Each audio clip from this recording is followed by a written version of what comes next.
Remember when I almost didn't buy the project car because I noticed that the engine was wet? The engine over there looks a little wet. Actually looks a little wet over there too. That's actually not so good. Well, as it turns out, the issue was definitely not as scary as I thought it was. So in this video, I'm going to show you what I did to resolve this issue. From online research is a very common problem is that black plug right there in the side of the valve cover. I want to give this engine a quick scrub, especially where it's wet in there. And the reason why I want to clean up in there is once I replace that plug, which I've ordered, we can then see if it continues to leak or if that solves the problem there. It's dry here right now after I used a paper towel or shop towel to clean it up.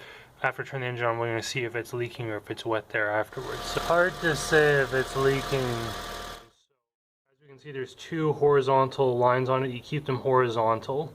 I bought a new one, and what we're going to do is we're going to pop that one out and make sure it's the right one, measure it up, make sure it's the same as this one, and then pop this one in. As we can see, there's 4 teeth that kind of grab in once you slide it in. So to remove the one that's in there, what I'm going to likely do is it'll be sort of in this orientation here. I'm going to squeeze the 2 sides in, squeeze the bottom in, and rotate it out this way, and that's how I think I'll try to get that piece out. So the plan to remove this piece hasn't gone as what I thought it would.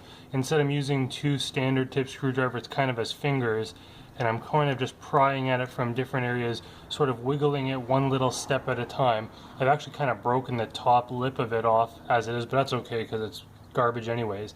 What I noticed while I was prying it was kind of stuck on the top. It was kind of like sealed closed here, but the bottom was just kind of flapping loose, or it wasn't really snug or tight. So obviously that's why you can see it's leaking. And there's fluid at the bottom and towards the side of the engine. So I'm just going to continue to wiggle this. So this is the piece that I just removed. That's the top that I kind of snapped off when I was removing it. If I rotate it around this way, what we can see is those 4 clips. The top clip looks undamaged and was sitting in there nice and snug just like we thought. But as we can see, I haven't touched this yet. Look at all that gunk and buildup. It was definitely, that's the problem that was causing our leak. Comparing it to our new one, as we can see, it's a lot cleaner. All of the clips are undamaged without any buildup of any old oil or whatever on it. Here's the hole where I pulled it out. Before I actually put in the new one, I'm just going to clean up the seat that it sits on. As we can see, there's some buildup and some crud on the bottom there. So I'm just going to use a clean shop towel. Alright, I cleaned up that surface as much as I could with the shop towel that I have.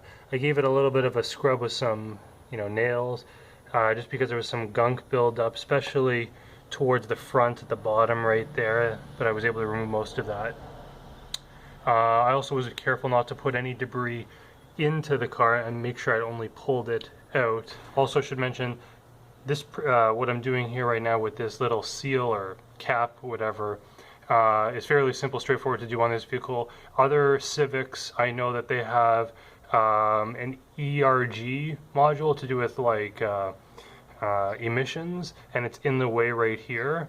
It sits at the bottom. On this specific model year, it's not. If it is in other Civics, it needs to be removed to have access to this little cap right here. And if you do remove it, you want to replace the gasket that it sits on, which is also inexpensive. Also, looking at these 2 pieces, there's like a little rubber seal right there, and I'll probably just give a nice light coat of oil on this so it seats nice and properly.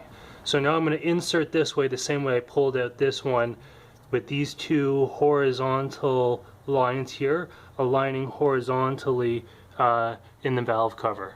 Alright, so I finally got in the new one. It did take some time, just being patient not to break the brittle plastic or possibly breaking the plastic. I just kind of put it in as straight as I possibly could rather than kind of wedging it in side to side, and then I just sort of capped it. it didn't seat all the way down right away, and what I found was one of the clips at the very top actually was catching on something, so I kind of pushed down as I was pushing in, and then it seated nice and easily. Should have probably mentioned before earlier, that's the part that I used for right there. So it's a camshaft plug. In total, I spent $7 to fix the leak, bringing my running total for the project car to $544.